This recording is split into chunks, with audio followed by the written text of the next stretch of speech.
그래가지고 나 우리나라에서 이러면은 내가 원하는 대학에 못 갈 수도 있겠다라는 상황도 있었고. 정치 사상에 대한 교육이 들어가죠. 공산주의, 마르크스주의 이런 거에 대한 교육이 아니다, 전교 2등이다. 야 너무 바뀌는 거 아니야? 예, 안녕하세요. 저는 에르사치에서 대표를 맡고 있는 최재원이라고 합니다. 안녕하세요, 민경석입니다. 공동 창업자입니다. CTO입니다. 네, 안녕하세요. 에르사치에서 CEO를 맡고 있는 김병수입니다. 저랑 경석이는 나고야 공업대학이라고 같은 대학을 나왔고요. 저희는 일본공대 국비 유학생이라는 프로그램으로 이제 일본에 유학을 가게 되었습니다. 우리 학교의 특징 뭐가 있냐? 너가 좀 설명 좀. 지방 거점 국립대죠. 그래서 공과밖에 없고요. 재료, 기계, 건축, 정보, 공대 관련된 과들이 있고, 이제 나고야는 도요타가 되게 그 지역 경제에 많은 부분을 차지하고 있는 지역이거든요. 그래서 이제 졸업생들은 보통 이제 기계과 출신들은 도요타로 많이 취업을 하고, 또 건축과도 제가 알기로는 일본에서 되게 오래된 건축과라고 알고 있어요. 과 중엔 제일 오래됐대요. 건축과가 생긴 학교 중에는 제일 오래된 학교라고 알고 있습니다. 출신 혹시 유명인 같은 게 혹시 있나요? 라르크엔시엘 베이스가 우리 학과 연구실 내 선배예요. 화환도 보냈다며. 맞아, 화환도 보내고. 건축과 쪽에 그냥 일본 내부에서 유명한 설계하는 교수님들, 그렇게 유명한 사람도 있습니다. 이제 두 분은 이제 일본에서 대학을 나오셨는데 저는 중국에서 대학을 나왔습니다. 그래서 중국의 칭화대학교를 졸업을 했고 칭화대학교 토목공학과를 졸업을 했습니다. 그래서 사실 이제 칭화대학교 하면은 중국에서도 이제 공대로 좀 유명한 대학이고 뭐 중국 내에서는 그래도 상당히 좋은 대학이죠. 졸업한 선배 하면은 뭐 당연히 너무나 유명한 이제 시진핑 현재 주석이 저희 학교 출신이고, 시진핑 주석 전에 후진타오 주석도 후진타오 주석은 이제 저희 직속 선배고요. 토목과 출신이고, 뭐 중국 내에서는 가장 큰 규모의 학교의 교정도 가지고 있고, 뭐 여러모로 유명한 대학이고, 뭐 기회가 잘 닿아서 학교 입학하고 졸업까지 좀 했던 것 같습니다. 아까 말했던 것처럼 사실 일본 가게 된 게 일본공대 국비 유학생 프로그램을 통해서 가게 됐거든요. 근데 제가 뭐 일본을 좋아서 막 일본으로 대학 가야겠다라기보다는 저희 선배 중에 한 명이 2년 선배가 저 고1 때 야, 일본공대 국비 유학생 프로그램 되면 대통령 장학금보다 많이 받아. 그래서 그거에 꽂혀가지고 그래, 이걸 해서 약간 뭔가 있어 보이자, 약간 그런 관점으로 저는 일본공대 국비 유학생 프로그램을 준비하게 됐고 합격해서 일본에 유학하게 되었습니다. 두 가지가 있는데, 하나는 이제 문화적인 요인이랑 그다음에 상황적인 게 있었는데, 문화적인 거는 제가 원래 우리 초등학교 때인가 이제 그 일본 수출 수입이 금지가 돼 있다가 풀려가지고 그 문화가 들어오기 시작했어요. 그래가지고 친구들 중에 엑스제팬 노래 듣는 친구들도 많았고, 저는 원래 그쪽에 좀 관심이 있어가지고 그런 일본 음악 같은 것도 접하고 하다가 이제 고등학교 1학년 때 수학여행을 그 오사카 교토 이쪽으로 갔는데, 그때 수학여행에서 그 교토 대학을 견학을 가는 프로그램이 있었어요. 교토대가 오래되고 또 굉장한 명문대다 보니까 분위기를 보고서 그냥 그때 아무 생각도 없이, 그때는 아무런 계기도 없을 텐데 그냥 이런 데서 대학을 진학해보면 좋겠다, 그런 마음이 이제 있었던 게 하나고, 두 번째는 상황적으로 이제 제가 89년생인데 저 때 이제 그 내신 등급제가 생겼어요. 원래 그 전까지는 수능만 잘 보면은 우리나라에서 대학을 잘 갈 수 있었는데 제가 내신 성적이 되게 안 좋았어요. 별명이 럭키 세븐이었거든요. 다 7등급 나와가지고 학교에서. 그래가지고 나 우리나라에서 이러면은 내가 원하는 대학에 못 갈 수도 있겠다라는 상황도 있었고, 그러던 차에 이제 형처럼 그 일본공대 국비유학 시스템에 대해서 알게 돼가지고. 내신은 핵 망하는데 모의고사는 막 전교 손가락 안에 들고 약간 그런 스타일. 저 전국 2등 한 번 해봤어요. 아니다, 전교 2등이다. 야 너무 바뀌는 거 아니야?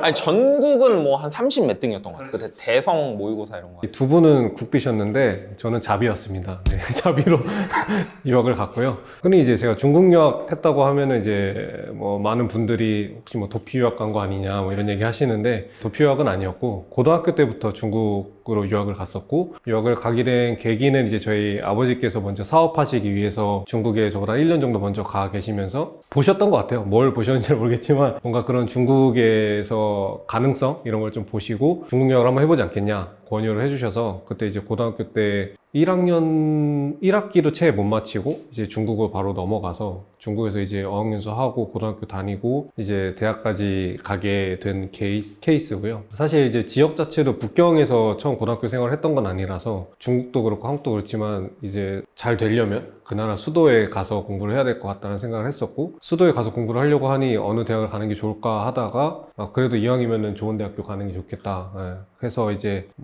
그렇게 가게 된 케이스입니다. 저는 그래도 일본에 있었기 때문에 느꼈던 거 하나 먼저 말하면은 한국에 있었으면 되게 취업이라든지 뭐 예를 들어서 자격증이라든지 했을 거라 해야 되나? 약간 그런 압박감 때문에 사실 대학 생활을 즐긴다기보다는 그쪽에 조금 더 치중해서 취업 준비, 뭐 자격증 이런 거를 좀 더 했을 것 같은데 유학생으로 일본에 있으면서 그런 게 안 보이니까 편하게 대학 생활을 좀 즐겼던 것 같아요. 수업 들을 거 듣고 놀 땐 그냥 놀고. 일본 애들도 그 취업 준비 얼마나 열심히 하는데. 근데 약간 4학년 돼서 하잖아. 뭔가 취업을 하겠다고 했을 때. 아니야, 그 3학년 때부터 오비 만나고 내 친구들만 본 거야 그럼? 4학년 때 그런 거야? 연구실로 올라가는 친구들이 많았나 보지.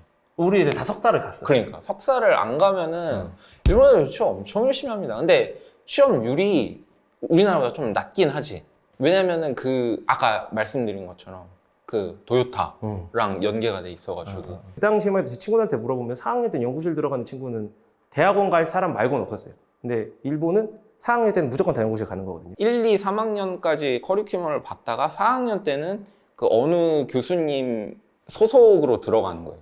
저는 건축이다 보니까 뭐 이제 교수님들 그게 있을 거 아니에요. 뭐 설계면 설계, 뭐 건축사면 건축사, 구조, 재료 뭐 이렇게 교수님들 그 스페셜티가 다 달라요. 그럼 자기가 원하는 교수님 그 연구실에 지원을 해서 4학년 때는 대학원생들이랑 시간을 같이 보내죠. 그래가지고 그 연구실에서 배정받은 연구 과제를 가지고 우리 학교는 또 다른 일본 학교랑 좀 다르게 졸업 논문도 써야 되고 졸업 설계도 해야 됐어요.